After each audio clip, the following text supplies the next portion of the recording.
I realized already from looking at the chat, I did screw up.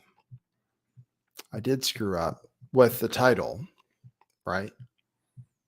Because that's not what you're supposed that's not what you're supposed to say. And I actually knew the title that you're supposed to do. The one that people are saying is they're doing it on purpose. They're doing it on purpose. God, I didn't even think of that. Well, I could have gone with that.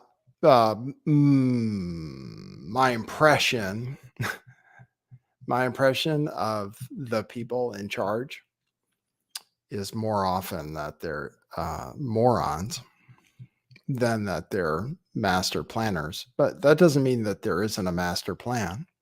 And it doesn't mean that they're not going to try to get us all on CBDCs.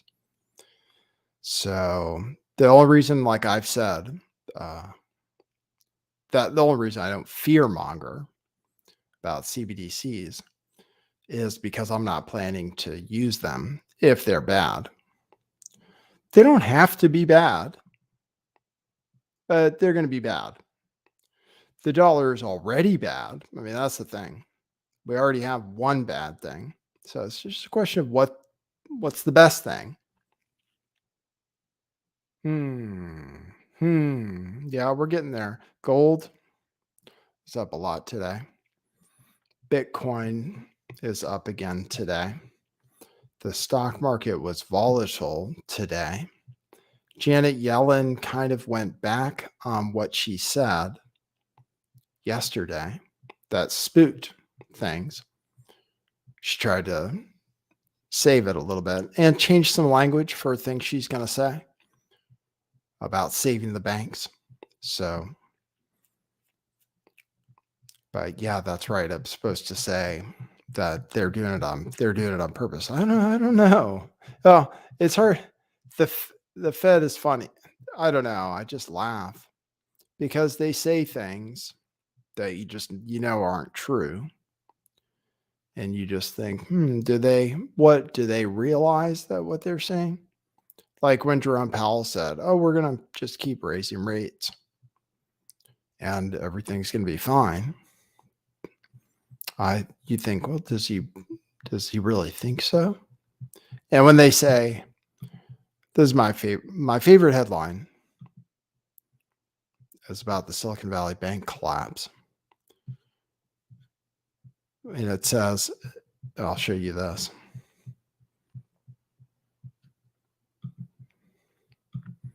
I'll show you. This is the headline that got me. Powell says Fed was baffled by SVB collapse, despite warnings. Officials were asking the question, how did this happen? They were asking, how did this happen? Quote, my only interest is that we identify what went wrong here. What went wrong? What did they think was going to happen? What did they think was going to happen? That's what's, that's what's funny about it, I guess, to certain people. But there are different theories of economics. So I was looking into some today. I was thinking about doing some videos just about Austrian economics. So I was talking to the AI about it, and I'm happy to tell you I have been saying for many shows that I'll be replaced by AI, and we are closer. There is a synthetic version, which I could start using tomorrow to start recording podcasts. So if you guys want to hear it, you can hear it. In fact, you can tell it what to say. You can have me say something I never say in my voice just by writing it down and giving it to a computer. So endless possibilities with the technology, because I could put anybody's voice in there, really, including celebrities, although there's something. So there's going to be AI is a few stories, banking, economy, AI. And we should talk about how it all fits together with the so-called fourth turning and that and creative destruction and the Build Back Better. So they say it's on purpose. Yeah. People say they're doing it on purpose, that they're crashing the small banks on purpose. But then they act like they're not, you know? They act like they're not. They act like it's important to them that the small banks survive. But then they do things that's going to make them crash anyway. So, yeah, it's a debate. I could ask the poll question. Pantera says, "How do we know this is not the simulation right now with you, Nathan?" You don't. You just don't. It's still. You'll hear. I'll play the voice thing for you. And then, yeah, you could have me read an audiobook or whatever. So I'll give you the economic news and show you charts. Bitcoin was up today. Gold was up today. A lot for gold, about $50, I believe, as people are panicking. People are thinking more banks are going to fail right now. So people are thinking more banks are going to fail. There's a debate with Bitcoin, whether it's a safe haven asset or a risk asset. So some people think, oh, if the stock market crashes, which it kind of tried to do today, but then was rescued a little bit. If it crashes, people say, oh, Bitcoin will crash too. So, because Bitcoin's like a risk asset, but as a matter of fact, it's not. It's not supposed to be. Trades like one. So, did I tell you I wasn't going to tell you more about Bitcoin? Yeah, we got to talk about it. People are talking about it like seriously. I mean, we can talk. People are being serious about them trying to take your Bitcoin in the future too, and preventing you from buying it.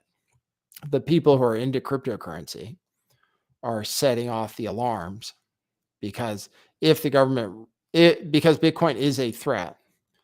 So if they start treating it like more of a threat, they can make it harder to buy and harder to keep. So people are saying, get your coins off exchanges, get them in your own wallet, etc.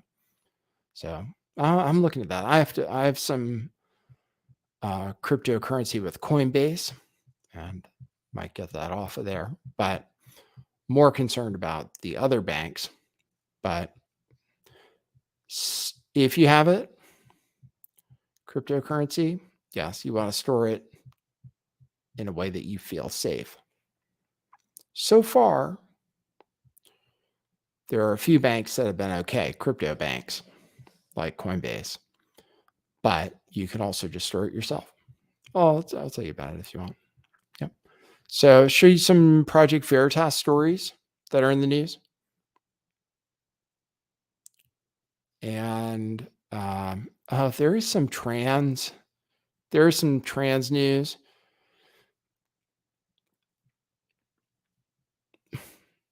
And that's maybe a few other things. Maybe we'll take phone calls. So thanks everybody for tuning in. Good to see you.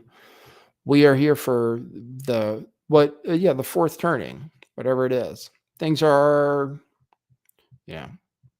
it's real now. So insert name here says, my cryptos with Coinbase. Should I be worried? Okay. Should you be worried? I have crypto with Coinbase and I'm not worried. Okay. So but that doesn't mean you shouldn't be. Some people are saying right now, they're like, oh, we're like right away, the government's going to come after it. It's going to be crazy. So the end of the world scenario that some Bitcoiners have been predicting for a long time, they feel is here. So, and if that happens, if people just say, oh, okay, I'm just going to buy Bitcoin with my dollars from the bank, that's bad for banks and the dollar. So if a lot of people start doing that, then they could crack down. And then now you're seeing like all the statements are like, oh, crypto isn't safe. Bitcoin's bad. Oh, it's nothing compared to fiat. They're just saying all this stuff, going after Coinbase. They're going to say all kinds of stuff. There'll be hit pieces in the mainstream media soon. People will be like, "Oh, Bitcoin isn't safe." Like all of you who are buying Bitcoin, if the price goes up a lot more. Yeah, the SEC is getting involved. But insert name here. If you're worried, Coinbase has a wallet. I just test transferred some Bitcoin from Coinbase to my Coinbase wallet, which you can connect. The Coinbase wallet is decentralized, but it didn't get there. It's been a long time, so I might have to contact customer support. And I'm supposedly an expert, so I used the thing to transfer some, and it did a test amount.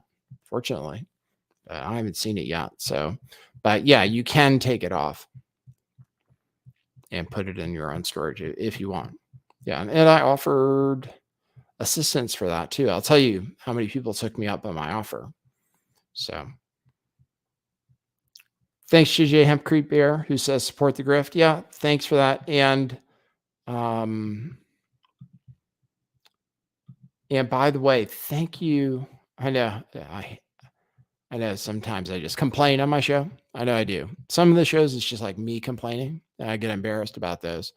But I appreciate people who support me, even on those days. And I really appreciate J. Daniel M., who threw down for everybody and made sure that I definitely do a show by buying 40 coffees, which it takes me a long time to even drink. So I really appreciate that, J. Daniel M. Orange says Coinbase is down. Is it really? Thanks for that, J. Daniel M. Appreciate you. And everybody else who supports the show through thick and thin. We're doing it. We're going to be here through the apocalypse. We really made it. We lasted long enough to be proven correct about, the people who believed it, the people who are stacking up like gold and silver, the people who said the dollar was eventually no good and the whole system. We're getting there. People aren't convinced yet. But we're getting there. We're going to get to the point where it's like, oh, they were right. The people who said the central banks were going to screw things up were correct. So we're getting there. We'll get there together. So thanks everybody for tuning in. Appreciate you. And there will be more. There will be grifting. There will be news. There will be all kinds of things on this show. Okay, cue musical intro. Boy, that's brilliant.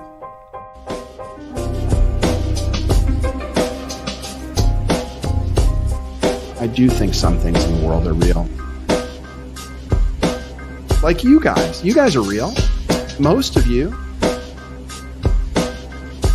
Most of my listeners, I think, are not just in my head. I think I have the metrics to prove it. You've taken a leap of faith today. What is that sound? And I apologize if you take offense. I'm a little offended myself. Welcome to our show. Welcome to the future. What it is, joining you live from sunny California. It's a beautiful day today. I'm your host, Nathan Stoltman. And I bring you the news, the real news.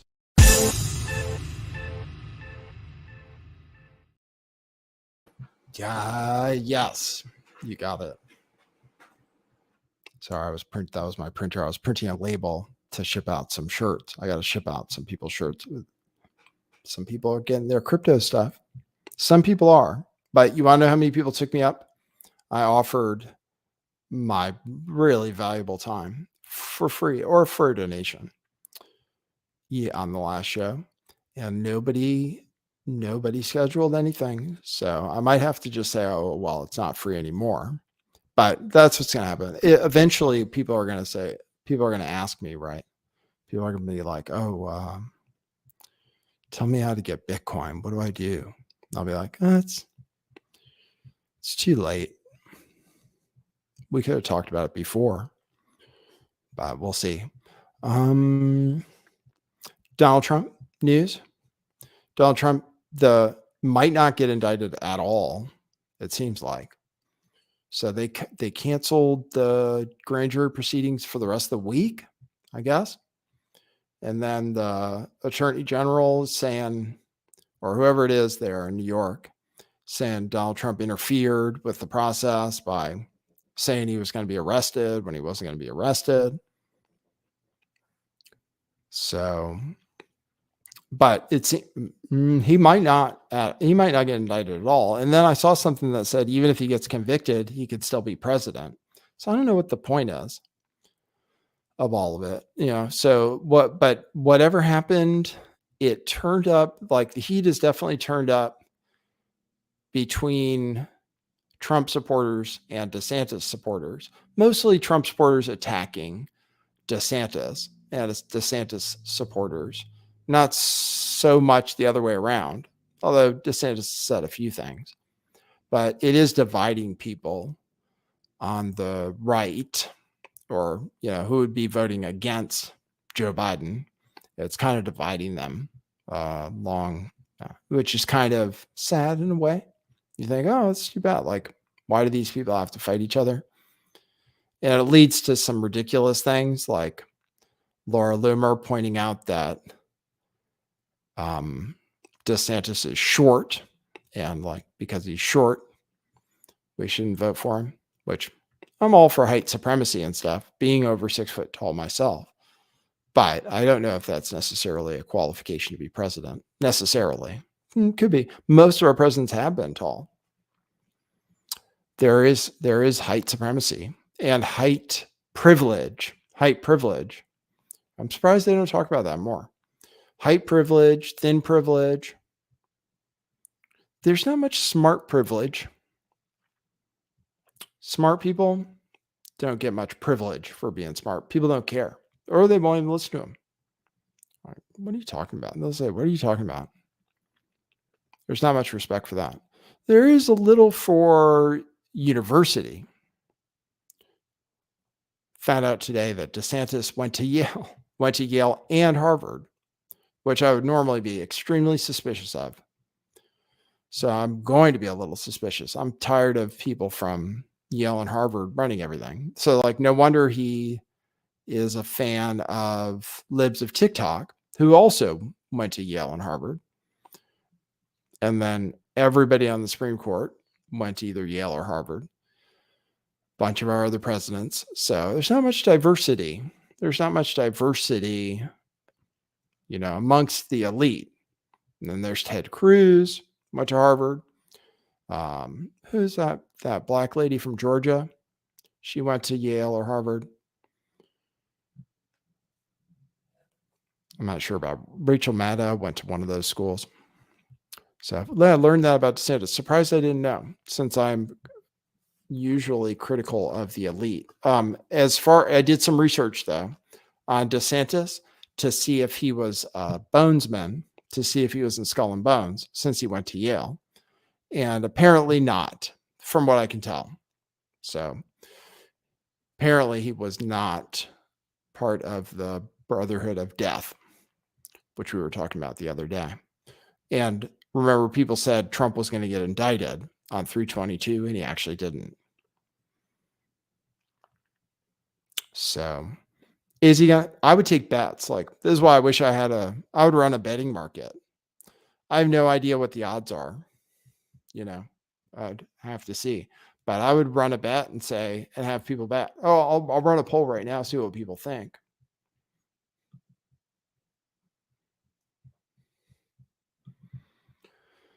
Do you think will Trump get indicted? I'll ask. Start a poll. Because he said he was going to be. But now it's looking shaky. So I would like to know what the odds are. What are the odds? Because I would be interested in betting just that he's not going to be, that they're just going to say they're not going to do it. That's the way I would go, depending on the odds. But I kind of think they're not going to do it. And maybe because of the backlash and social media and stuff, like it's out there now that he might get arrested. Now they're seeing how people react. They might be seeing that Trump is actually polling better. A lot of people are pointing out that since Trump said he was going to get arrested. So remember, Trump is the one that started the rumor, even though they had a grand jury together and stuff. So they're obviously trying to do something. But Trump started the rumor he's going to get arrested, and then set in motion a chain of events that made people critical of DeSantis, even though DeSantis didn't really do anything wrong. In fact, he said it was a rumor. It looks like he might not even get indicted. So he really didn't do anything wrong in that case, but it turned the narrative on him, and Trump's apparently doing better in the polls than ever. So because of this whole arrest thing. And then there's a rumor somebody was putting out that Trump really wanted to be arrested. Like he really wanted to do it. That's a rumor, sources say. But if it's true, it's not wrong.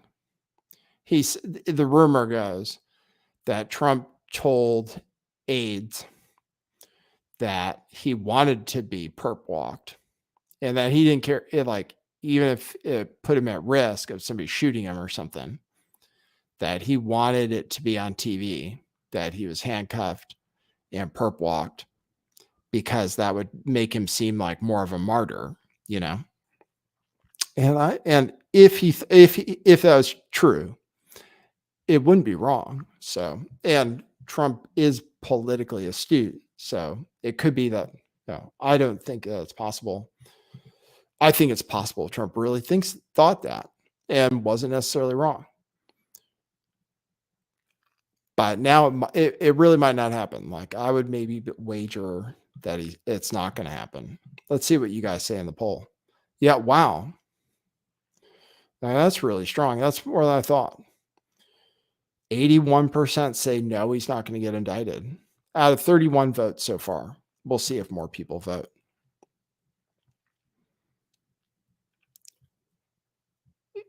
I would, it's definitely, they canceled the stuff for this week. So if you want to support the show, you can go to buymeacoffee.com/lifttheveil, or you can leave a super chat, either one. Buy Me a Coffee doesn't take a big cut like YouTube does, but YouTube, it feeds the YouTube gods and so forth. So if you want to support the show, you can go to buymeacoffee.com/lifttheveil. If you become a member for $7 a month, then you can message me on Twitter or email me, and I can give you a code for a free t-shirt from our shop. So that's at buymeacoffee.com/lifttheveil. Otherwise, you can just leave coffees and you can leave notes, and I'll read them. I read them on the show. So you guys want to talk about the economy? Let's see how it's doing. I'm just waiting, It could really go nuclear one of these days. Different people are making different predictions. Gold, I've spent some time talking about why I thought, that would be a good place for people to put. People like the safe. They think it's safe. Gold. So that went up a lot today, about 2.5%. Silver was up today, but silver still is a long way from its all-time high. So it could go higher. And Bitcoin, let's see. Let me show you. This is Bitcoin pumped today, and it's around 28.4 right now. So Bitcoin is pumping too. People are saying there could be a crackdown coming. So various reports of banks limiting how much you're allowed to buy, for example. So just putting it out there. Yeah, I see Coinbase is trending. I guess maybe the app. Don't know.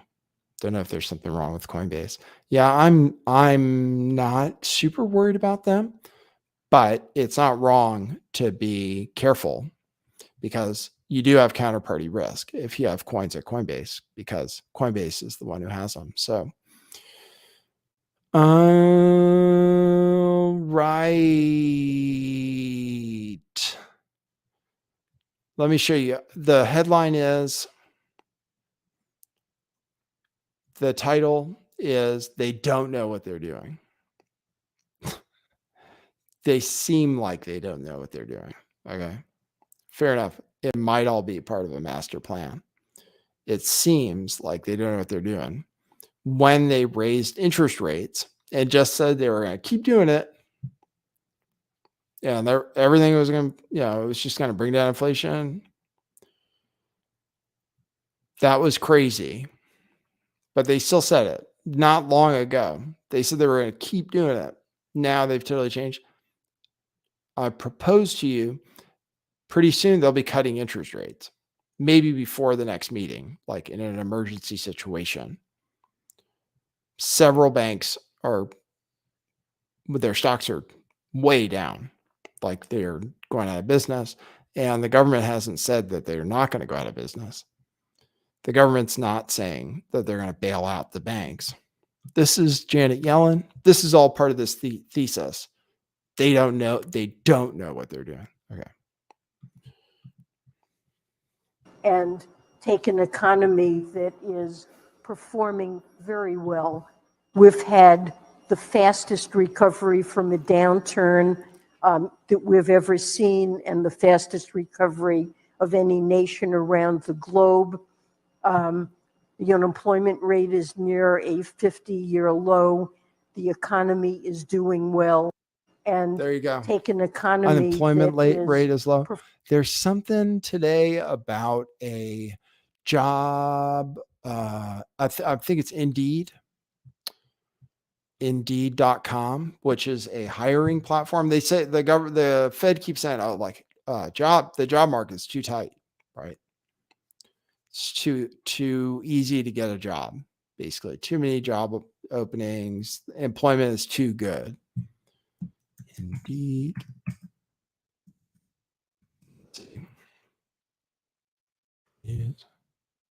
Indeed lays off 15% of its workforce. I'll show you that. Indeed laid off 2,200 workers. This is after Amazon laid off some workers. Tell you what, the economy is a fascinating thing. That's why I talk about it a lot. Sentiment and other things and credit can change quickly. It can change quickly. Like everything can be fine, and seem fine.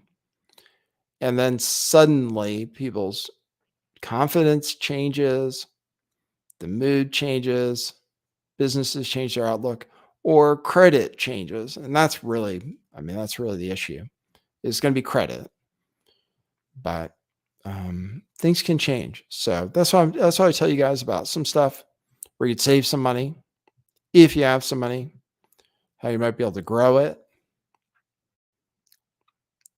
But it's up to you. Let's see. I told you all the benefits, right? You want me to tell you this? You want me to show you how this AI thing is? You guys can see how it is.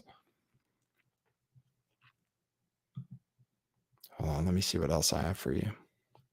I made some financial memes today. Put those on Twitter. I would talk even more about Bitcoin, but I would really annoy people. I would annoy people if I told people that what I was really thinking. It would be really annoying, probably. So I have to talk about. So I have to be careful. Otherwise, I'd probably talk about Bitcoin a lot right now, to be honest with you. All right. So we covered okay, let's listen. You all listen to this.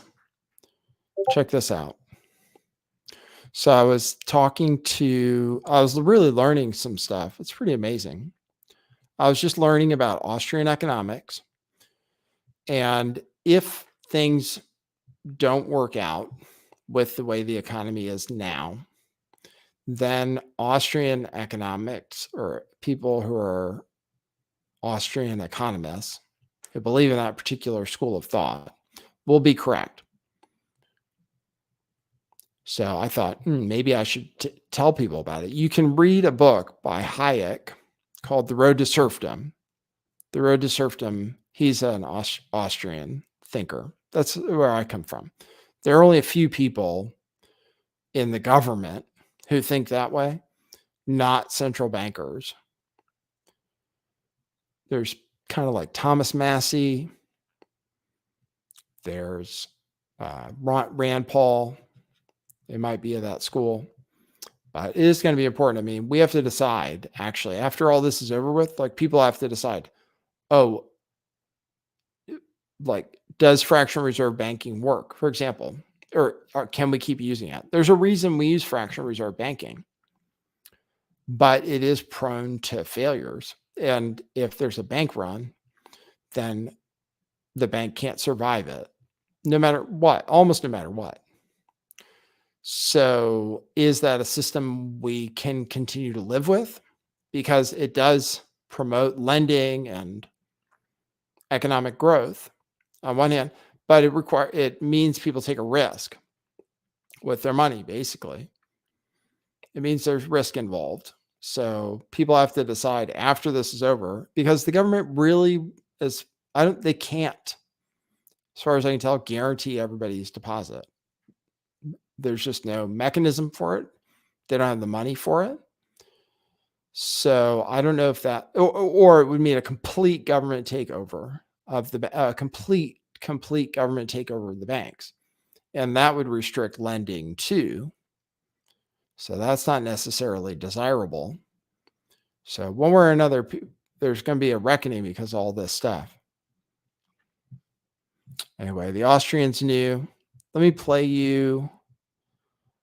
I fed some of what I was talking to the AI about, and I was learning some stuff. You really can learn from that. This is audio. Okay, you ready? I'll play audio of some of this conversation I had. Okay. All right, you ready? This is synthetic Nathan. The Austrian School of Economics is a school of economic thought that originated in Austria in the late 19th century. Its founders were Karl Menger, Eugen von Bohm-Bawerk, and Friedrich von Weiser, who sought to develop a new approach to economics that emphasized the subjective nature of economic value and the importance of individual choice and action. Menger, in his 1871 book Principles of Economics, introduced the concept of subjective value, which states that the value of a good is not inherent in the good itself, but is determined by the subjective preferences and needs of individuals. This view challenged the classical economics of Adam Smith and David Ricardo, which held that value was determined by the objective costs of production. There you go. It doesn't sound as good to me while I played it now. It doesn't sound perfect. It didn't sound like me. I was listening to it just now. I was like, oh, it's not me. What did you guys think? You think it was close? The one with Jaron might have been a little bit.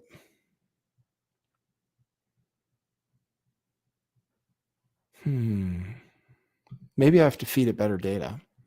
So anyway, that's the AI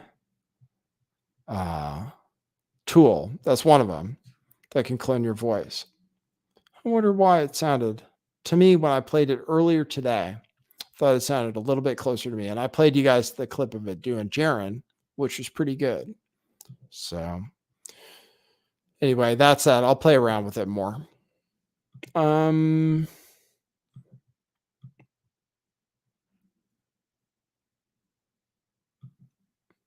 Let's see what else I have for you. In the Trump news, sorry, I should talk to you about that. Going around is that Stormy Daniels is denying the affair entirely, and maybe denying that she got hush money also. So I I think it's going to be a hard case. So you guys that voted, it's 80-20 right now. 80-20 that he's not going to be indicted. You might be right. So I'll show you. Let me show you that.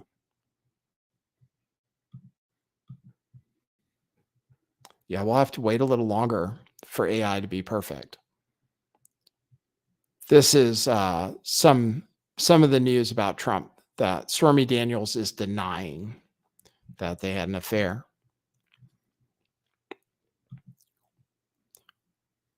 And there's this also from Jack Posobiec. Signed official statement of Stormy Daniels. Admits the affair never happened and that she was not paid hush money. So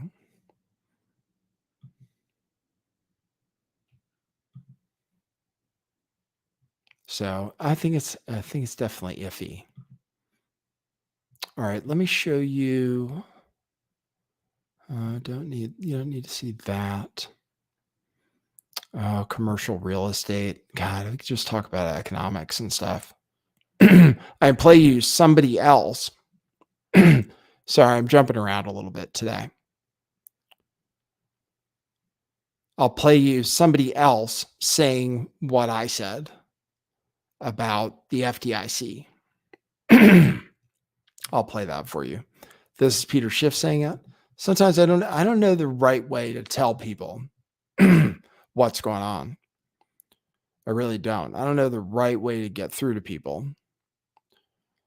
But so I look at some other people who are saying similar things. This has to do with the FDIC covering bank deposits. This is from Peter Schiff, who loves gold, which he's correct about, and hates Bitcoin, which I think he's wrong about. So I'll play his argument for it. Another ridiculous comment that Powell made. Somebody asked him about these swap programs and what about the risk to the Fed? What happens if one of these banks fails or something? And Powell said, oh, there's no risk to the Fed at all. Well, why is that? Well, because Powell said it's all guaranteed by the FDIC, so nobody has to worry. Oh, it's all guaranteed by the FDIC. They only have $100 billion. You're talking about $18 trillion worth of deposits. The Fed's balance sheet grew by $300 billion in 1 week. The FDIC only has $100 billion. That's triple their entire reserve. God knows how much the balance sheet grew the following week. But to say that they don't have to worry, that the FDIC's got everybody covered, who's got the FDIC covered? The FDIC is broke.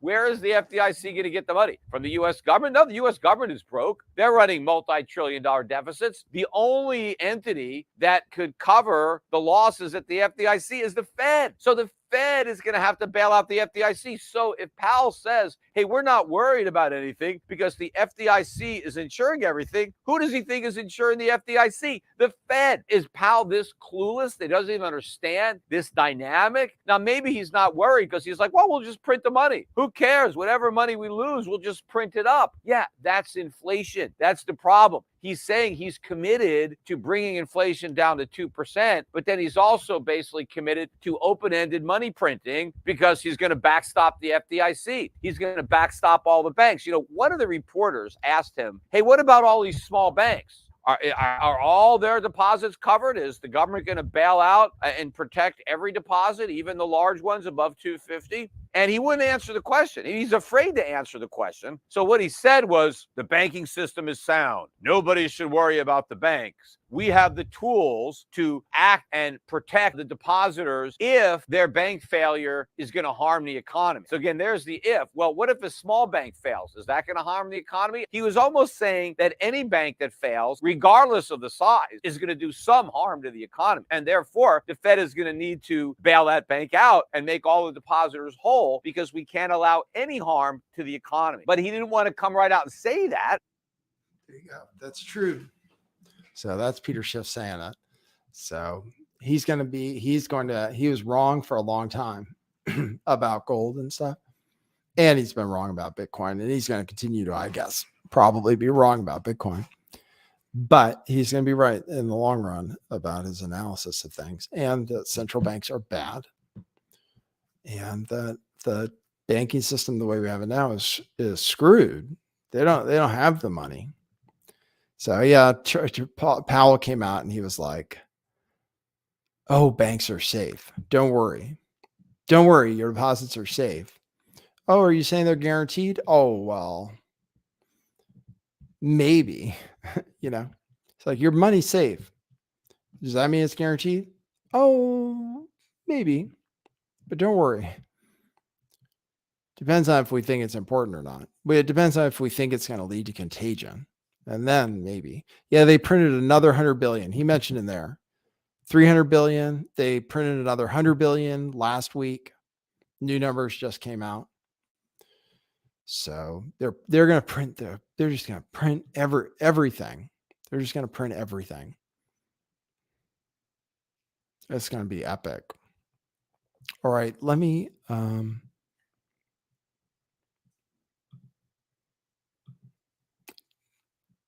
there's news about TikTok. There's news from Project Veritas on TikTok. They're talking about banning it. There was a Chinese person in Congress today talking about it. Project Veritas claimed to have Project Veritas has like one of their stories about TikTok, but it's really a dud. They really interviewed like a nobody. But Project Veritas did do a good story that actually had an impact without James O'Keefe. So I just wanted to say, like, when I was talking about the whole James O'Keefe thing, I was saying that I didn't see why Project Veritas still couldn't do good stories just by following the same techniques, which James kind of pioneered, right? And I don't know if he came up with the whole catfish thing, or I don't know who came up with it, but that technique can be used by other people to get similar results. I didn't see why they couldn't operate without James, and do something. A lot of people are not even willing to look at their stories because of the James O'Keefe thing, which I think is kind of, I don't know. They broke up. James is doing his own thing now. So I don't know why you have to hold animosity necessarily towards Project Veritas. But people do. People do. And the top comments under this Twitter post are people who are still mad about the James O'Keefe thing. But this story that they shared, this story, unlike this latest one about TikTok, the story, is legit, kind of like totally messed up, and something happened as a result of them doing the story. So most of these videos, they show the meatiest parts in the intro. So I should be able to play you about 2 minutes of it so you get the idea. They caught a guy who was doing like a queer youth secret meeting, a queer youth secret meeting in Utah, I believe, with Mormons and stuff. So in case you missed it, this came out a few days ago. So I'll show you the first couple minutes. I know we're like this close to having parents that are reaching. In my mind, how communities thrive is through intergenerational relationships. So I and the older queer folks are mentoring these young adults. Have you talked to your kids about puberty? Have you considered blockers? How critical is it, do you think, Critical. to get them when they're young? Critical. We used to meet at the church because it was free, and kids would say they're going to youth group. We moved to the library because kids said they were meeting their friends at the library. So it's not lying, but it's not fully the truth. When they know that their queer kid is coming to me for support, they're going to be upset. It's when you are purposely misgendering them, when you are purposely not using their name. How do you handle that? I call CPS. But that's your standard protocol. If we want these kids to thrive and survive, we must get to their parents' rights. Meet Reverend Casey Tinnen of Loomis Basin Congregational Church in Loomis, California. Casey is also the founder. All right. So that guy, you heard the things he said. Hopefully on the podcast, you can kind of hear it. It has subtitles here on the live show. But yeah, he said kind of like they're meeting in secret and stuff. Loomis, California. So I guess it wasn't Utah. Said there are a lot of Mormons there. And Mormons definitely aren't into either the gay thing or probably definitely not the trans thing. But Mormons have been notoriously anti-gay. So they're particularly going to be upset about it. Anyway, Project Veritas did this expose. I don't think all of their videos are necessarily a story, but I think this one was. And anyway, they shut down the group. It was called The Landing Spot. They shut it down. It's not happening anymore. And the story ended up making the local news too. So anyway, I just thought it was good. I just thought it was a good story. If you're not following Project Veritas, anyway, like they broke up with James. To me, it seemed mutual in the end. You know, it was mutual. Like James was pissed off at them. He wanted all of them fired. So it was going to be a breakup one way or the other. So they break up. Hopefully James does great stuff. Hopefully they do great stuff. Yeah, they came out with a thing about TikTok today, which a bunch of people are sharing like it's news. I'll play it for you. I am just play the first 2 minutes because they always show everything in the first 2 minutes. They got this guy from TikTok. Now there's a news story out. I think it might be about here. This is a TikTok employee reveals application's algorithm is beneficial to China, says DC team works directly with the FBI to find locations in effort to take down wanted criminals like Andrew Tate. Okay. So I'll just play a little bit of it. But TikTok employee, while TikTok is in front of Congress and stuff, they're talking about banning TikTok. So I'll play this. The DC team helps. I was looking at their job descriptions, and a lot of them work directly like with the FBI, and you have to train like a year with like FBI and there, because like things they do are more of like, I don't know if you've heard, but like Andrew Tate getting taken down in Romania. Yeah. So like it would be more of that, like people who are on TikTok that are obviously wanted criminals working with the police, like helping them find like their locations, shit like that. Like people in our government want to ban TikTok off of government officials' devices. Right. Why is that? If I had to guess, it's because I'm sure a lot of that coding stuff is still very beneficial to China. I feel like I get the inside scoop with you. A Project Veritas undercover journalist met with Bruce Sapp, a content moderator for TikTok. Amidst national concern. Anyway, a content moderator for TikTok. A content moderator for TikTok, which means he knows absolutely nothing about anything at TikTok because he's just some contractor they pay to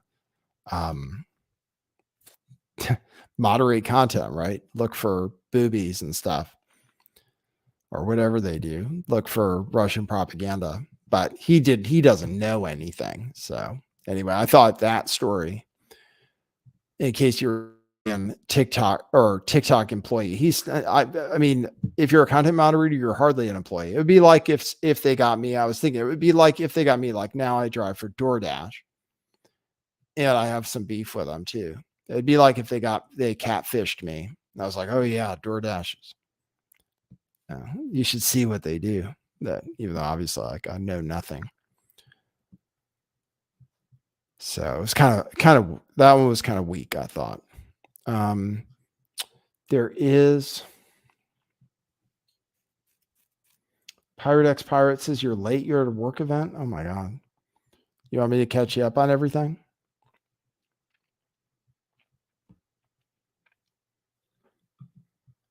Okay. People are talking about the trans news.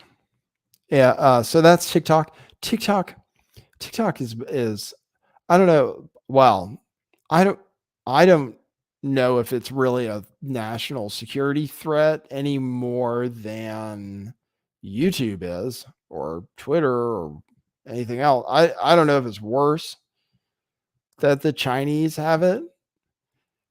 Worse, like YouTube is so bad and probably is giving information to the US government. So, which I don't want them to have, and probably lets the US government tell them what to do. So, as far as I can tell, the censorship on TikTok isn't worse than the censorship on YouTube, as far as saying, like, you can say stuff about China on there, they won't censor you. You can say stuff about Biden on there, they won't censor you. So, I don't know if it's really if the fact that they are Chinese and they're harvesting data. I mean, if they are harvesting data, what data, what kind of videos you watch, I guess they could use it to blackmail you. Maybe if you're watching weird stuff, but I don't know. I don't know if it matters a lot. Either way, these short video platforms, I don't know if it's ruining people. I mean, they say some people are saying that YouTube is dying because of short content because they're promoting YouTube shorts now. So if TikTok dies, it doesn't eliminate the problem that TikTok caused, which is that like people get addicted to it and they start thinking that they're trans and stuff from watching TikTok. That's probably the most dangerous thing. But I think it would probably happen either way. It could happen whether it was YouTube Shorts or whether it was Vine coming back. But if they do ban TikTok, I mean, if they ban TikTok and then, I guess Instagram Reels is popular too, huh? I don't use any Facebook products. People use Instagram Reels too. Yeah, I know. I'm not with the youth culture. But that is the thing. That's the thing to do to go viral is to make short content. So I see people talking about trans news, people talking about jazz. Maybe I'll show you that. That's a messed up story. The Anna Kasparian from the Young Turks said that she's tired of being called a birthing person. And wants to be called a woman. And so a bunch of their supporters are fighting with them, the Young Turk supporters. So basically trans activists are burning their bridges with somebody who really supported them, the Young Turks, because Anna Kasparian came out and said, she'd rather be called a woman. And then a bunch of people were like, nobody's calling you birthing person. And then people post receipts of where like AOC didn't use the word woman. And so there's a fight there on the issue. So they're losing allies, the trans activists and stuff. High Impact Flex this is a good comment on TikTok. Congress doesn't want TikTok spying on you because that's their job. Right, exactly. Who do you want spying? Who do you want spying on you? Who do you want to have your information? Would you rather with some woke American company like Google or somebody else? Would you rather Elon Musk has control of it?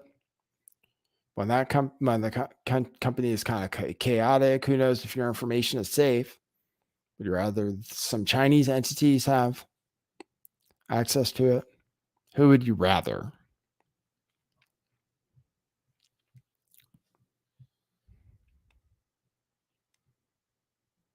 All right. What's the news on jazz? It's really graphic. It's about opening a hole, I believe. So I don't even know. Yeah, it says this is it. It was on TV. So this is it. I haven't even listened to it just because it sounds gross. This is about Jazz, who's a person on TV who I believe did the whole transition process and then has a fake front hole. Yeah, I can't imagine. So anyway, so this is trans news. Let's see. But with her, I'm worried about like her mental well-being and her dilation. The minute she leaves my house, we have a dilation problem. That is a concern. When you don't have that watchful eye, they tend to go back to old patterns. I have woken Jazz out of a dead sleep and taken the dilator and put the lubrication on it and said, here, you take this and you put it in your vagina. If not, I will. But Jazz is bad, even when I'm home once a day. I would be so mad if she goes away to college and that thing seals up. I will wring her neck. Can you imagine? No, I can't imagine. But with her, I'm worried about like. What is Jazz doing with it anyway? I mean, does anybody actually, nobody's ever going to use it, right? Probably. Man, I don't even know how all that stuff works. It's so scary. But the more you know, it's good for people to know what it is that they're agreeing to or they're deciding to get into. I was reading a thing about trans people. The Washington Post did a survey. The Washington Post did a story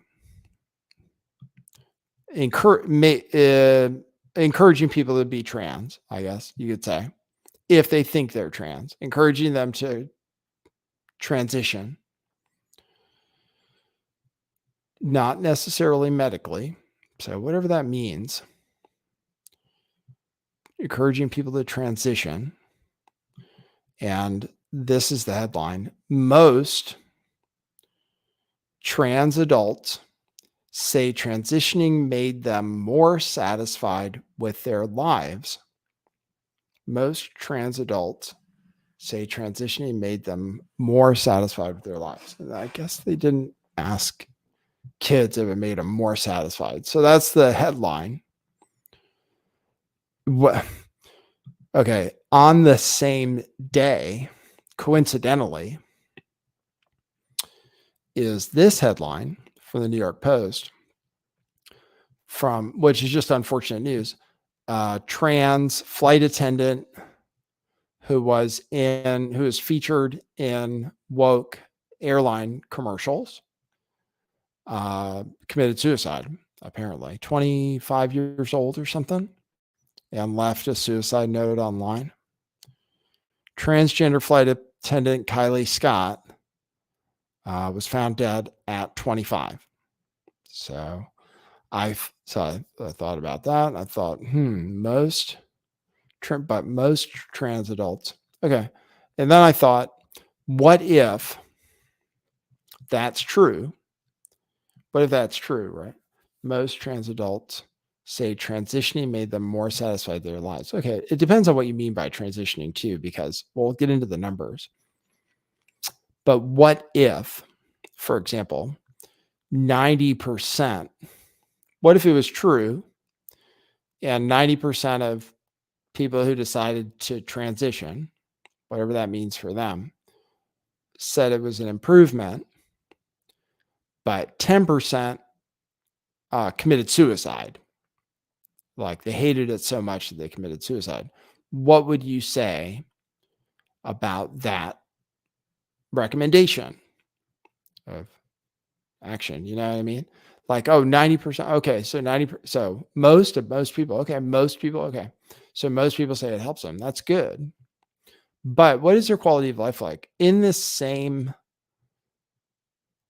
article, so I'm not saying, like, I think people should express themselves however they want. And if a boy wants to dress up in a way that is stereotypical of a female and wear makeup and pretend they're a stereotypical female, I mean, okay. You know what I mean? It's not. I could see some women might find that offensive, just like people find blackface offensive.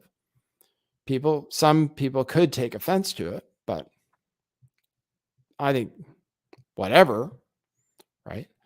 But do you convince people? And then most of these people in this survey don't identify as trans women or trans men, but as trans non-binary or transgender non-conforming. That's 62% of people who say they're trans.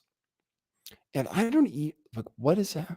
I don't even know what it means. I don't even know what it means to be non-binary. I no idea. So apparently a lot of people who we're saying are trans don't get medical treatment at all of any kind, may not identify as men or women at all, and so aren't male to female or female to male. They're just this, whatever it means to be non-binary or gender non-conforming.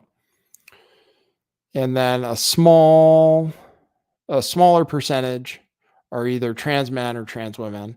And like I said, the statistic says 1 in 6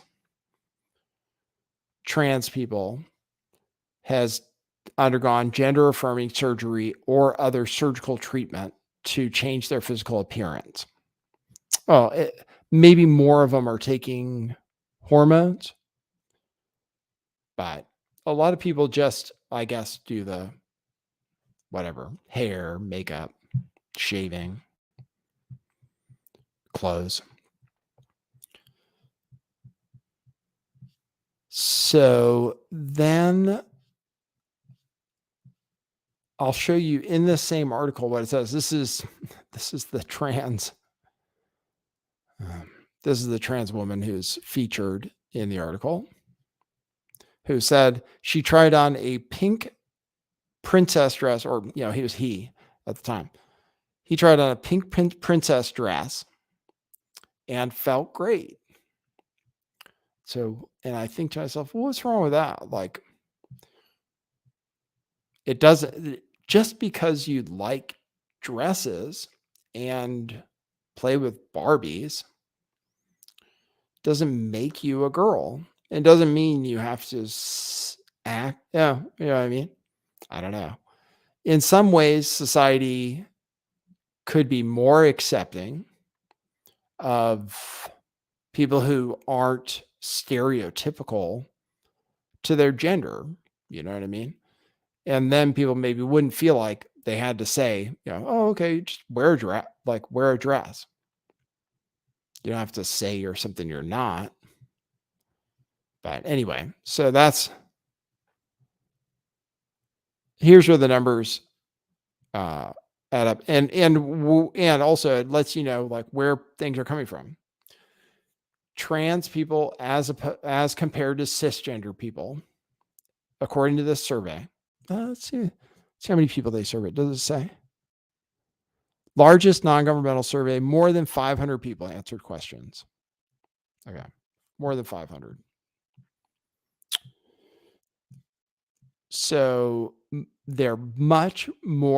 trans people are much more likely to report having an unhappy childhood compared to cisgender people. 53% say they had a happy childhood. 53% of transgender people say they had a happy childhood. So that tells you something, right? If a child has a happy childhood, then they're less likely to be trans. Then there are some other. So that's way different than cisgender, where 81% of total adults, 81% of adults in general say they did have a happy childhood. Only 53% of trans. And then I'll show you. Oh, and then this is interesting. Here's what it says. Currently, how much of the time do you physically present as a gender that is different from the one assigned to you at birth? And only 30% say all the time. So that makes me think, oh, is being trans a part-time job? Oh, is being trans only a part-time job? And then are we supposed to accept that it's, how are we supposed to accept that it's real if you're only doing it part of the time? You know what I mean? Like if you're really a woman, then you're a woman, right? I mean, you don't need to put it on, or you don't act like a man sometimes, right? Then you're not a woman, right? Or the other way around. Oh, well, you're a girl when you're at home by yourself, but only when you go out in public. How is that? That doesn't convince anybody that it's like a real thing, right? If you're only 30% said all the time they present as another gender. So I mean 70% say some of the time they're not trans. 70% say some of the time they're not trans. Weird. And then hardship. This is what I was going to show you. So then there are these statistics, which are really troubling for saying that it's the right thing to do necessarily. I mean, I get it. People who've done it say it made their lives better, and that's good. Okay. But that's only 57% of trans adults say they are satisfied with their lives as a whole. Only 57% say they're satisfied with their lives as a whole. Only 57%, which compared to the general population is normally 73%. So I get it. Not everybody's satisfied with their life, but trans people are much less likely to be satisfied with their life compared to people who are not trans. More than half of trans adults say they feel anxious at least often in the past year. So they feel anxious often, 56%, compared with only 31% for cisgender people. So trans people are more likely to feel anxious most of the time compared to cisgender people. And they're more than twice as likely as cisgender people to be depressed. 48% say they're depressed or felt depressed, compared to only 21% of cisgender people. And lonely, 45% say they feel lonely, compared to only 21% of cisgender people. So anyway,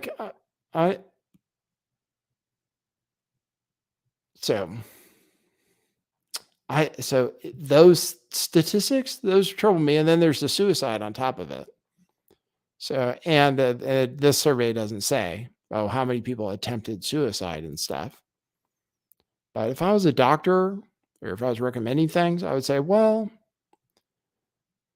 okay, well, here's how it works out, and for the article to say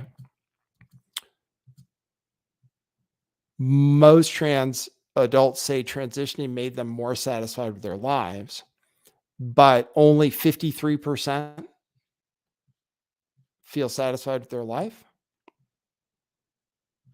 That's, I don't know. Like it doesn't match exactly.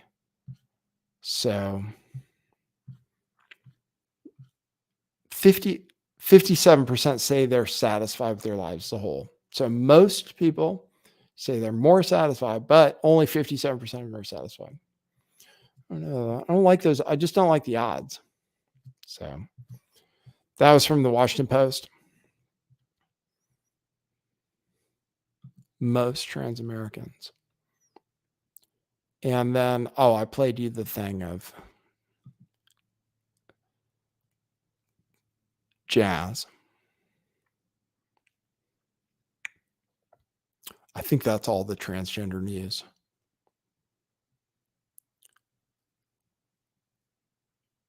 So I have, I could tell you about commercial real estate. That'll be fun. Just wait. So that's what I have for you guys today. I'll check my coffees. I'll see if anybody wants to call in. Thanks for tuning into the show. I appreciate you. Once again, thanks to the mega donor for making all this possible for us. I figured out, I thought I was the victim of a conspiracy from DoorDash, actually, but it turns out it's not a conspiracy, and it wasn't personal. I figured it out because I posted on Reddit today. I was like, oh, here's my sob story. They're like, oh, that's not even how it works. I was like, what? Why didn't they tell me that? I can explain it to you, but okay. And then, more. You can still give me a coffee by going to buymeacoffee.com/lifttheveil. I can see if anybody dropped me any super chats. Nope, not yet. And I can see if people drop me money on Rockfin. Yes. Thank you. Thanks, Retod, who said the Fred. So thanks for the tips over on Rockfin. He says the Fred just added some capital to my portfolio. I'm diversifying my investments. I invest in high stakes, Yahtzee, gasoline, and tobacco, homeless people, and independent podcast legends. The only investments that pay off so far have been the podcast legends. Thanks, Retod. You're cool. That's funny. That's cool. And let's see. I got $10 from Vogan Filter, who says, today's show pick is super creepy, like the movie Smile. Good job, AI. Yeah, I love having the AI do picks for me. The voice thing, that was weird. I listened to it earlier today. I don't know if I had my headphones on, but when I listened to it today, it didn't sound like me. So maybe it has to do a better job. Thanks for the tips on Rockfin. I'll check Buy Me a Coffee. And then we'll see how things are doing.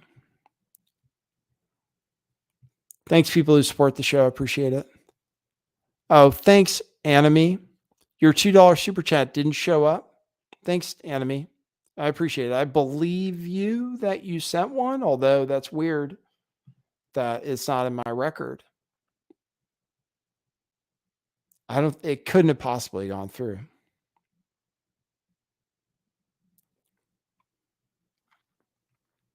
All right. You can call in if you want. Thanks for tuning in. You can still drop coffees. And then, I have t-shirts at truthclothing.io. You can get t-shirts.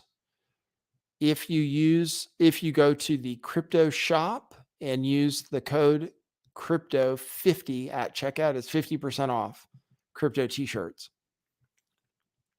I was thinking about, and if you want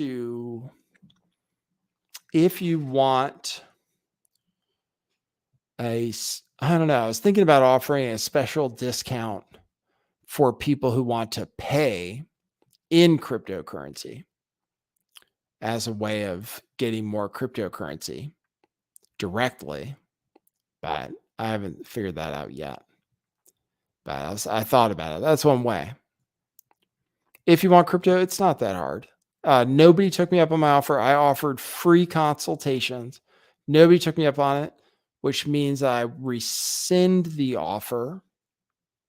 And if people want consultations, you can just pay for it like a regular person. I could tell you if you care about cryptocurrency, but people are going to be interested later after the price goes up more. So I think right now people are still sleeping on it. If the price gets to 50, then people might start asking me. I'm curious when it's going to start. Right now, people are sleeping on it. People are sleeping on the financial collapse. I feel like. I tweet about it.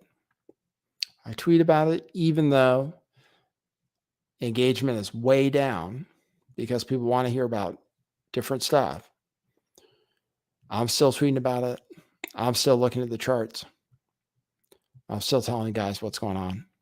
So we'll see what happens though with the banks. The poll ended up 85% said Trump won't be indicted. That's interesting. I would maybe make that bet that he wasn't going to get indicted. Hey, you're on the air. Hey, Nathan, it's Down at Vices. How are you? Hey, man, how are you doing? Okay. I'm Pantera in the chat. Just so you know. Okay. Did you? Yeah. Thank you. Okay, cool. Pantera in. Oh yeah, I saw you. Okay, cool. That's on YouTube. In the YouTube, yeah. That's Do you cool. know what Pantera is?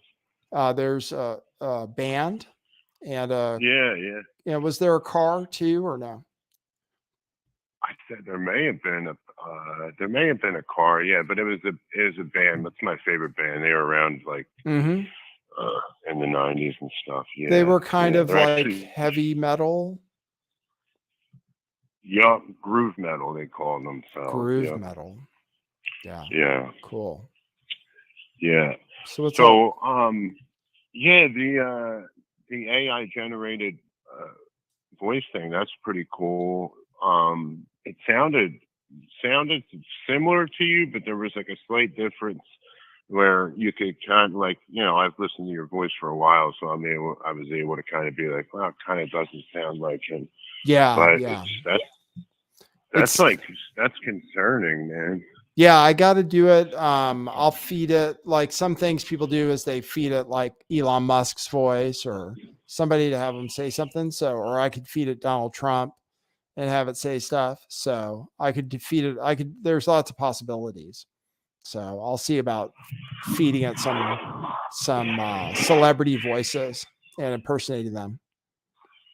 Yeah. Did you see the stuff with like the AI generated pictures of Donald Trump getting arrested? Yeah, there were a bunch. I used them as my thumbnail for a couple of videos.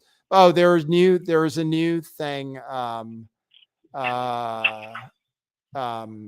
Kim.com posted a thing today that had a bunch of Democrats getting arrested, like Joe Biden, Nice. Hunter Biden. It was like all these different scenes of people getting arrested, like Lindsey Graham, and it's pretty funny. But yeah, the AI is good. It's good for making jokes about things. Right. It just concerns me about how realistic it is. Like, I mean, growing up in like the 80s and 90s, like, yeah, you took a picture, you looked at a picture and, that old saying, a picture speaks 1,000 words, Right. But it's like now a picture today is like, you don't know what's what. And how are you supposed to be able to distinguish between what's real and what's not? I know it's going to be more difficult, it's going to be more difficult. Yeah. It's already the audio stuff is already pretty hard to distinguish, but it's hard. And then video stuff will just take a little while. It'll take a while for video to get perfect for sure. So. Right. Cause you could just be like, if you wanted to frame somebody, Yep. Like, I know. It's there are going to be a lot of interesting applications for the technology. That's for sure. Yeah. That sounds like you like it. Sounds like you're into it. I'm interested in new technologies. I like the AI. Like it's cool because I was talking to it about Austrian economics today and it's really good. Like I can just ask it questions. I can tell it to expand on, like if it says something, I'll say, oh, can you expand on this? And it'll tell me more. So it's a cool way to learn things. If you want to use it for that. And then people use it, for writing emails or cover letters or things like that too. So yeah, there are a lot of uses for it. Yeah. Do you think the benefits outweigh the pros outweigh the cons? Sure. Sure. Yeah, I mean there are cons, but I see yeah, sure. I think there are a lot of there can be a lot of good uses for it. Definitely. Yeah. Yeah. Okay. So. Yeah. And dude, I don't know, man. F the banks. Yes. F the banks. Yeah. Seriously. Do you have Bitcoin or what? No, I don't have any of that stuff. I don't have any of that stuff. I don't have any gold. I don't have any silver. I have a checking account with money in it. And, you know, when I was in university and I found out like how banks actually work and how just like, it could basically just like, you know, loan your money out to whoever. And like, you know, when you find out like how like our banking system actually works, you're like, man, that's actually pretty messed up. Yeah, yeah, right. I know, right? It's like, oh, really? You know what I mean? It's like, oh, you mean when you give them the money, that doesn't mean that they have to hold on to it? Yeah, people wouldn't. Right. It's like my money. Yeah, you wouldn't think that. It's not what people naturally think. They would think, oh, if I give the bank the money, the bank keeps the money safe. Right. Exactly. Right. Exactly. Yeah, I know. So yeah, I don't know. I've always been like, you know, with the whole crypto thing and Bitcoin and stuff like that. I never understood it, and I never took the time to try to understand it. So, you know, I don't know much about it. So I'm just like, I don't know. Like, I don't want to be. I guess I'm kind of in the position where it's like, well, if shit hits the fan, shit hits the fan, and if it doesn't, then it doesn't. So, yeah. I don't know. I should look into it a little bit more. I kind of want to at this point. I kind of wish that maybe I should have earlier, but I don't know. Yeah, well, it's definitely not too late to get into, you know, to get some precious metals or to get some crypto. It's not too late. Prices they haven't gone up that much yet. So right. You can still get some silver out there. Cool. Well, I just wanted to call and cool, check man. in. Tell Thanks. you, good show as usual. Thanks. Okay? I appreciate it. Thanks, man. Okay. Take care. All right. See ya. See ya. Bye.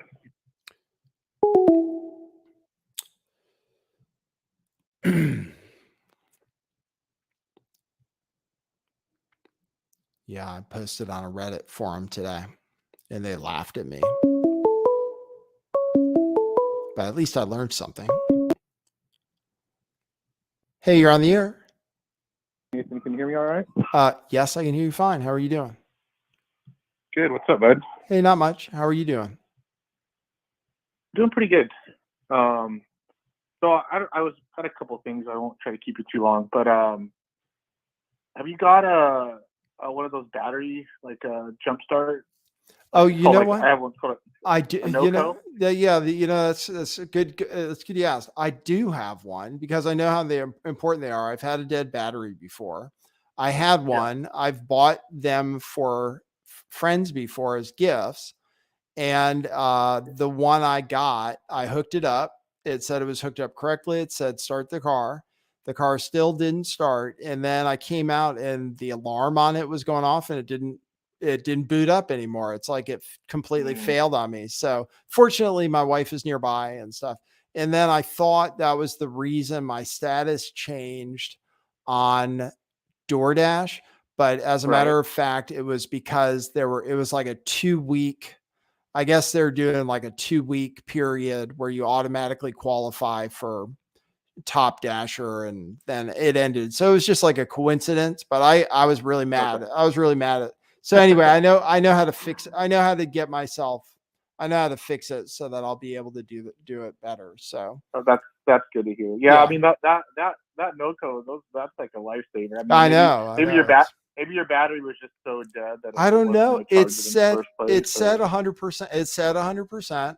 I hooked it up. It said everything was good. It said start the car. And then I hear this beeping and I come out and then the display doesn't light up anymore. But fortunately I was like right next to Katie's work, and she had somebody there with jumper cables. So she just drove over and jump started. Have you checked the alternator on your car? Because if you replace the battery, the car will run fine. But if the alternator's bad, it will just eventually. Well, the battery was the same problem. Yeah. No, it was the battery. The battery was 5 years old, and it was a 5-year battery. It had a bunch of corrosion on So it was Maybe yeah, maybe the that's battery. maybe that's the reason why the jumper wasn't working. It could be. It could be. Yeah, I'm not sure. Yeah. So, but Okay. anyway, so Well, okay. Anyway, I don't know. I kind of tuned in a little bit late. I don't know how deep you got into the economic stuff, but sure. I liked your comment about how the people in charge are pretty much like, I think like useful idiots is kind of the Right. impression that I get. Mm-hmm. But like you said, that doesn't mean there isn't some more nefarious or deeper plan behind the scenes that we really don't know about, or we have they're just not letting us. They're obviously not going to tell us like what they're trying to do. Right, right. But if you look at it just from if you look at it from the surface, like the decision making, right? Right. It looks like they're just just bumbling idiots. Right, right. That's what it seems like. And because they just you bumble their way from one crisis to the next. Right, right. Because the next thing they're going to do is like have an emergency meeting and cut interest rates, probably. You know what I mean? And Right. for them not to have realized what they did by raising rates would create a banking problem. And then and then all this back and forth, like Janet Yellen, one day she says, we're going to cover deposits. And the next day she says, oh, well, that's not what I meant. And then the next day she says that, I mean, it's just like when I see Janet Yellen, I'm like, how did she doesn't know, she doesn't understand anything. She's just an idiot, Yeah. I saw when they were talking, she was in front of Congress or the Senate, was it last week? And some of the answers that she was giving, it wasn't even like, they say Fed speak or like economic. It was just like you said, just nonsense. Yeah. Like, I don't understand. If she went to Yale or like those schools, at least the people who went to those schools, like a lot of them are evil, but you do have to kind of be smart to go to a lot of them. But I don't know, like she doesn't, and like Jerome Powell, I don't think he's, I don't, he's not dumb exactly. He just, I mean, he doesn't understand a lot of things, are they just so ensconced in their little circle of like this echo chamber in Washington D.C. or Wall Street or these circles that they hang out with, that they just have no, like they've almost severed their connection with the real world and what's going on? Do you think that could be part of it? Maybe. And then I know part of it is they have to say things are, they have to say things are great, all the time. Because if they say right, we talked about that before, right? So that's a problem automatically. If there's no confidence. Yeah. So that's a problem. And then I just 100%. And then I just wonder, how much of those hearings and how much of this whole stuff that we see, it's television, right? It's a part of the show, right. And they're doing it for maybe not the masses, like how many the average person is actually going to tune into that, but it's the people that are interested in it or base their kind of like policy making decisions or how they go about doing things. And then it's to set a certain narrative for those people, and then it kind of trickles down to the rest. So that's kind of what I was thinking about with this whole TikTok thing. And you read the guy's Twitter quote, the guy that makes the videos, about how his quote about how it's their job to spy on us. Oh yeah, high impact flicks. High impact, right? But my kind of thought was, maybe this is just like, it's kind of like a shakedown. It's like these corporations are just trying to get the lowest bidder to get as much of the information from these consumers as possible. And it's like, do they want to buy it from the CIA or do they want they want to buy it from TikTok or YouTube? And maybe they're just trying to get these people to lower their price for this information, so they can target better ads and all this stuff. They might prefer it's an American company because that would mean the government can control them more. You know what I mean? Right.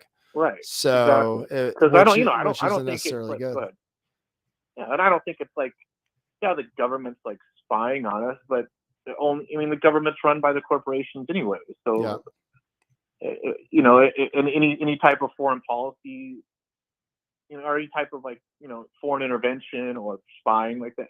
That's the same thing. It's like this corporate capitalism. They're using it to increase their market share, their bottom line, or whatever you want to talk about it. Yeah. So That's right. that was kind of my thought about it. But Yeah. and then I was thinking, like, so we got these commodities and they're obviously undervalued. Whether you want to say it's Bitcoin or some other type of cryptocurrency or gold or silver, or even, like copper at this point is pretty undervalued, right? Or Copper's going up or too. oil, or and you can't. I guess the average person can't really hold and store enough oil, but like, Right. but like, it would take a lot of copper, but like, I guess my concern is, so we hear these people and they say, "Oh, the fair market value of silver is in the thousands of dollars, or $10,000, or right?" And the first thing is, like, even if it's like $500, like, nobody wants to live in a world with $500 silver. Right. And that means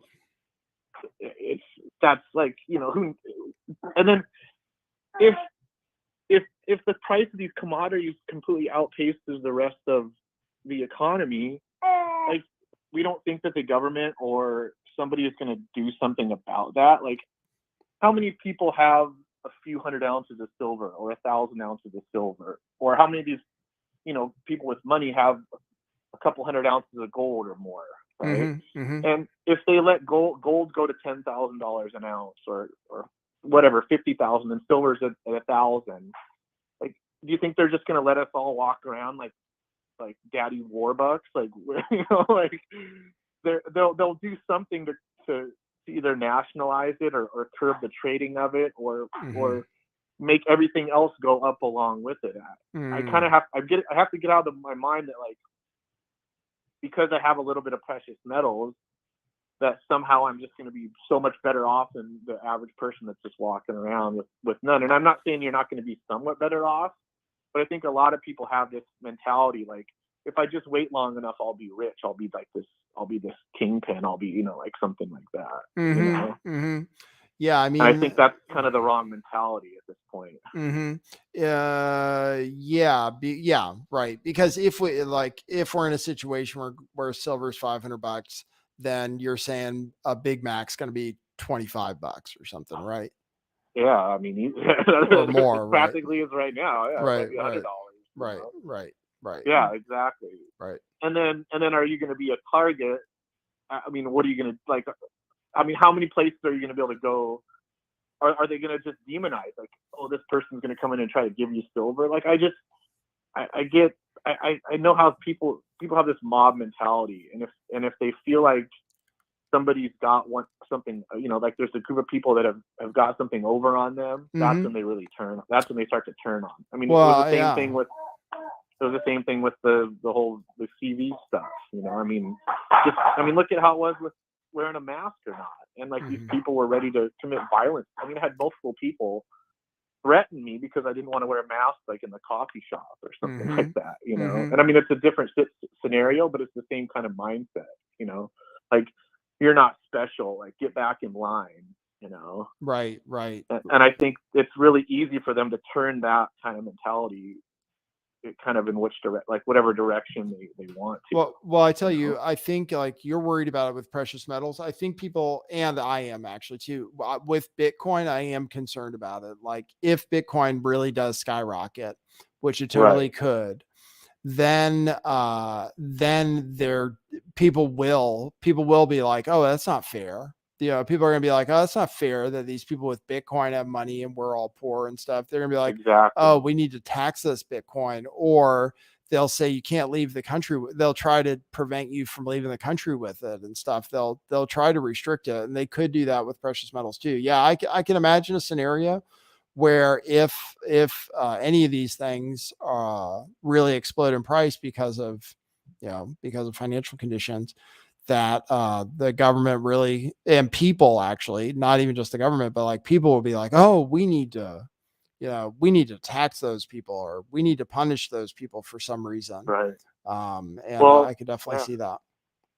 I think, it's kind of what I try to do. And I probably haven't been doing as much as I should lately, but it's also because, like, you give someone like a gift of a silver coin and they're just like, ugh, but I think like the more we have this mindset of like, instead of just making ourselves wealthy, which there's nothing wrong with wealth preservation, but like, I think it's like we're offering an alternative to this system that's completely corrupt and broken and fucked up, if I can say that. Like, yeah, right. And if you do it like that, and if you're generous, and if you're willing to share with people that you trust and and it's just like I said, so hard. It's like my dad said. My dad plays the horses, and he always would say, you can never give someone a winning horse, because if the horse wins, if you tell them the horse is going to win and then it wins, and they bet on it, then it was their idea. They had this great idea, right?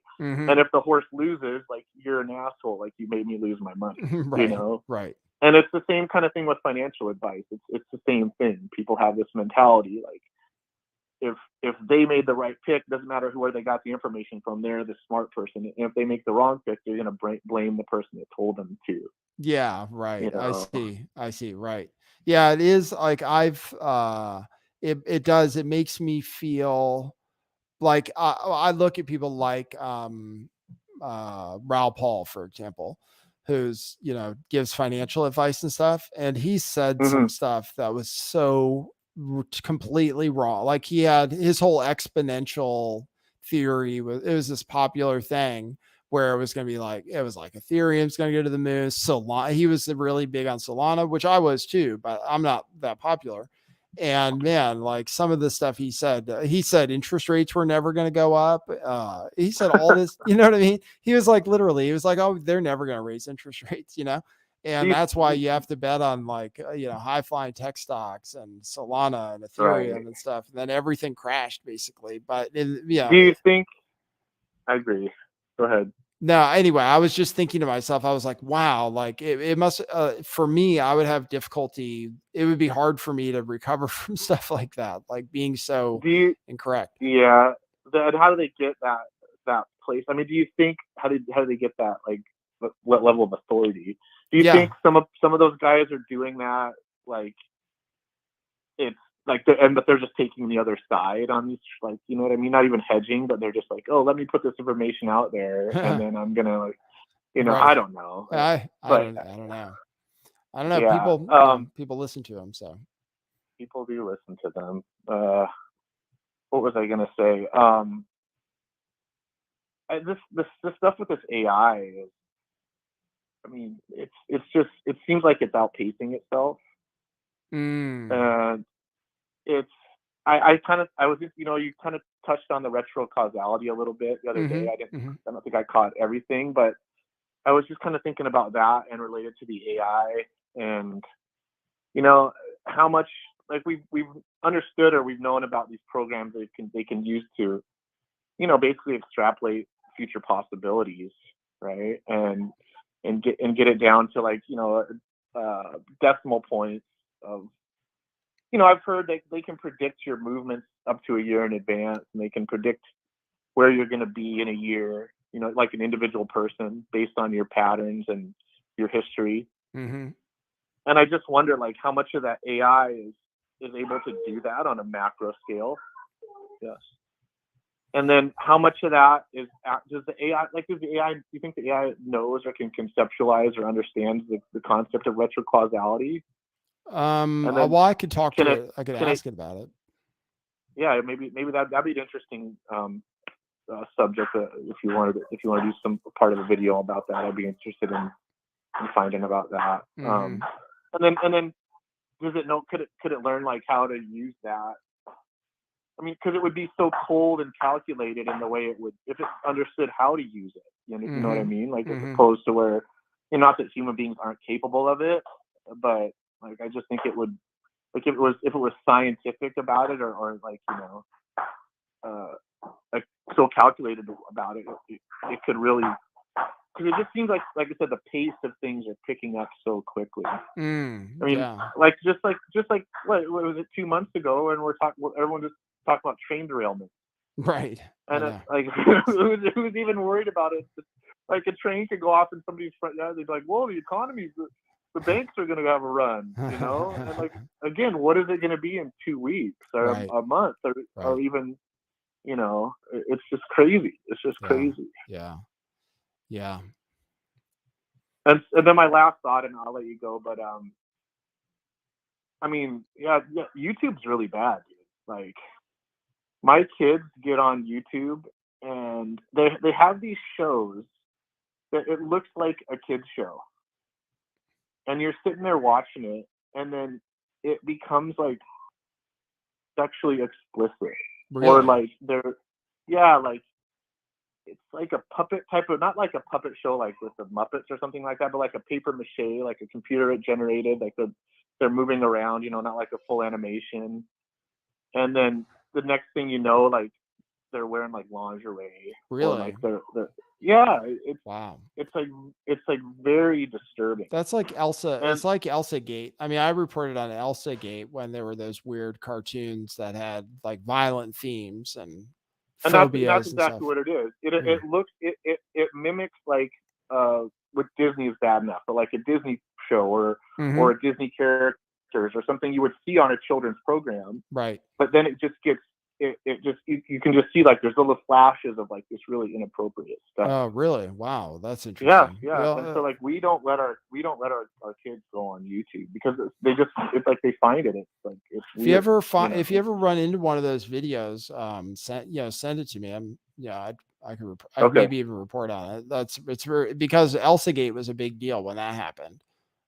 So if there's still stuff like that going on, people care. So. And the thing with these short videos, it's bad. Like this, I mean, my wife works in the schools, and even these elementary, like the primary age kids are into TikTok. Their parents are watching TikTok. Their parents are making the TikTok videos with them. They're making their own TikTok videos. Right. She was at the last school she was at. The kids were, what were they doing, babe? They were flushing toilet paper down. I mean, not just like stuff we did. They're like actually like just ripping soap dispensers out of the out of the bathroom just for TikTok, make a TikTok video. To make TikTok videos. Yeah. I mean, and that's the crazy thing to me. It's like, not only are like we did. I mean, I don't know. I did stuff like that I definitely wouldn't have wanted to film. Yeah. Like right. I did stuff that like just to be a jerk or just because I was a kid. But like, if my friend had a camera, like, dude, what are you doing? Don't take a video of that. Right? And now it's like it's like this dare. It's like a truth or dare thing. Like, it's how far can you go? How much? And then when I see my friends my age with kids and they're making TikToks, and the thing about TikTok, it's so repetitive. It's just one person comes up with something and then 5,000 people make the same TikTok, or 10,000 people make the same TikTok. And then, yeah, exactly. People have like somebody makes something and then everybody does the same thing. And then there are things that are literally endorphin stimulating tricks, pretty much. Like, people just do things that are totally repetitive and stupid, like scratching lotto tickets, right? Like, there are some people that just scratch lotto scratchers as a thing, and then people get their endorphin rush from watching people do that, I guess.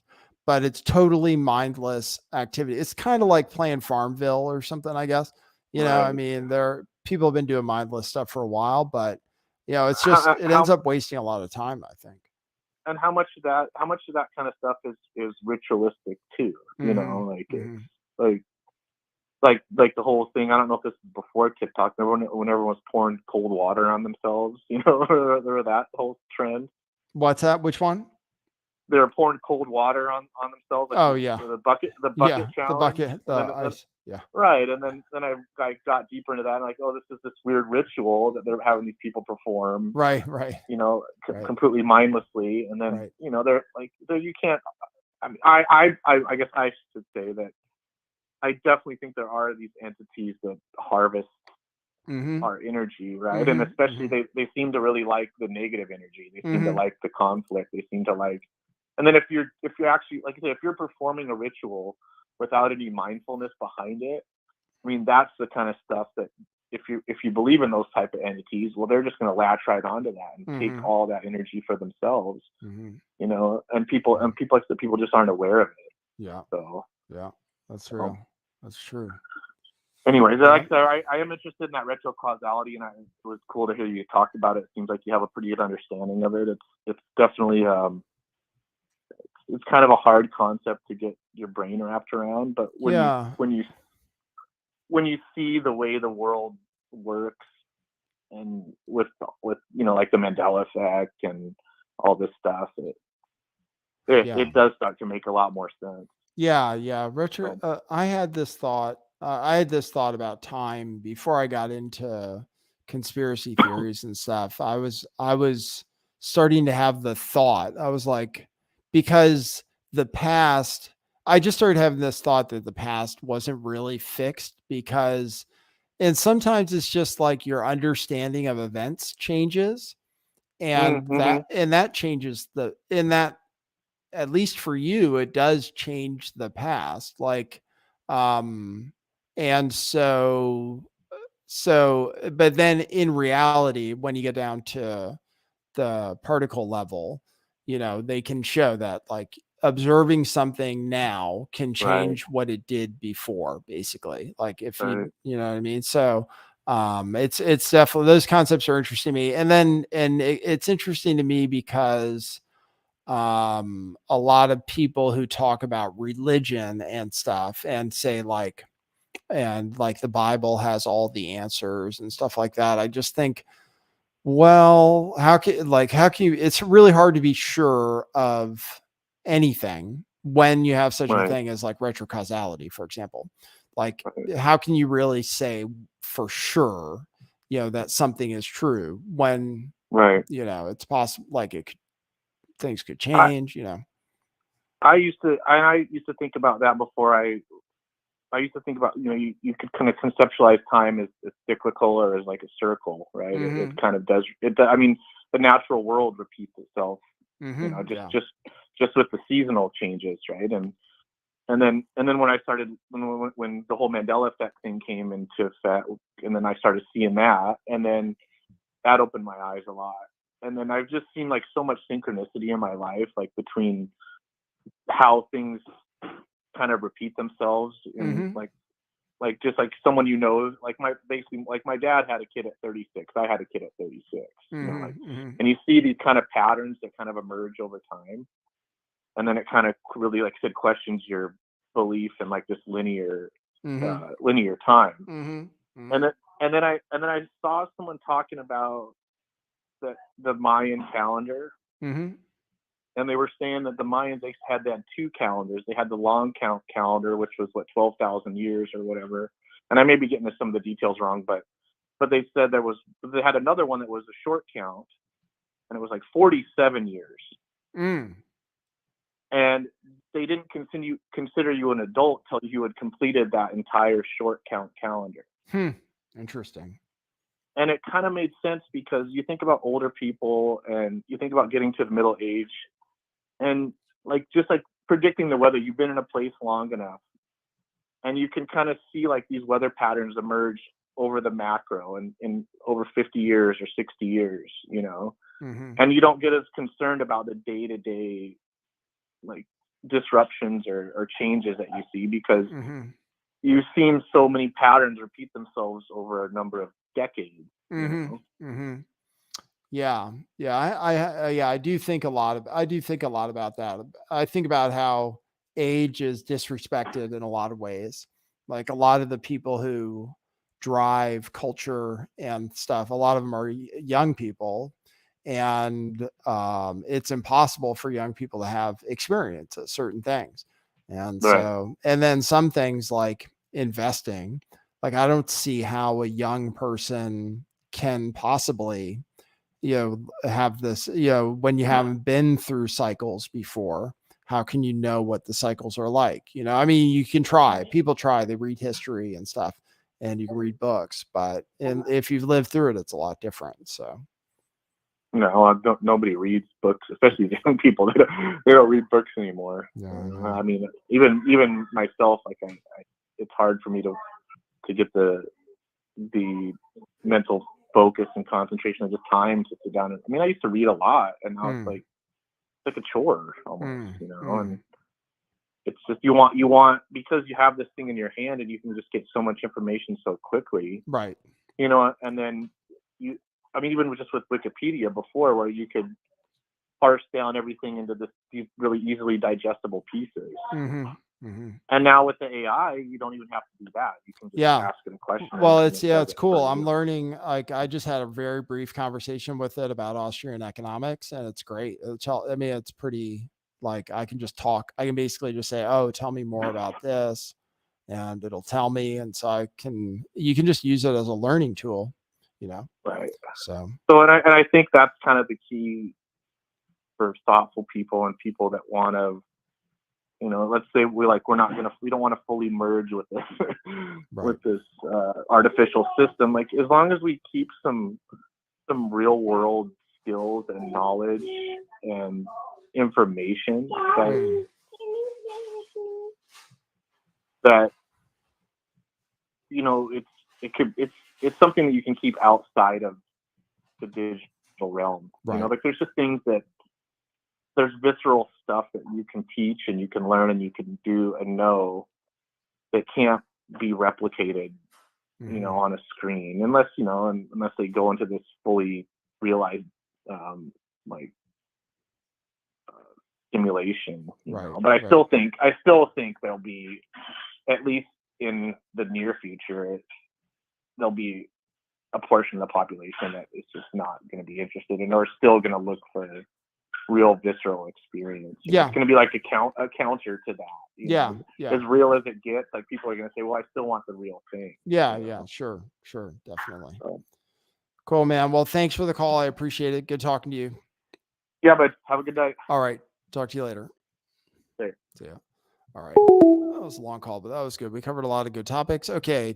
I don't think anybody else dropped me any coffees.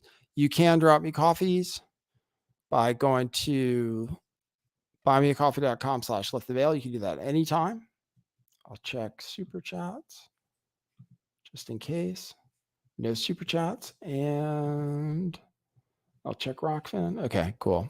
Well, thanks for the people who did support the show. Thanks. Everybody can thank J. Daniel M. for dropping big support. That helps us out for a few days. And then we'll see you at the next one. We'll see where things are. Okay.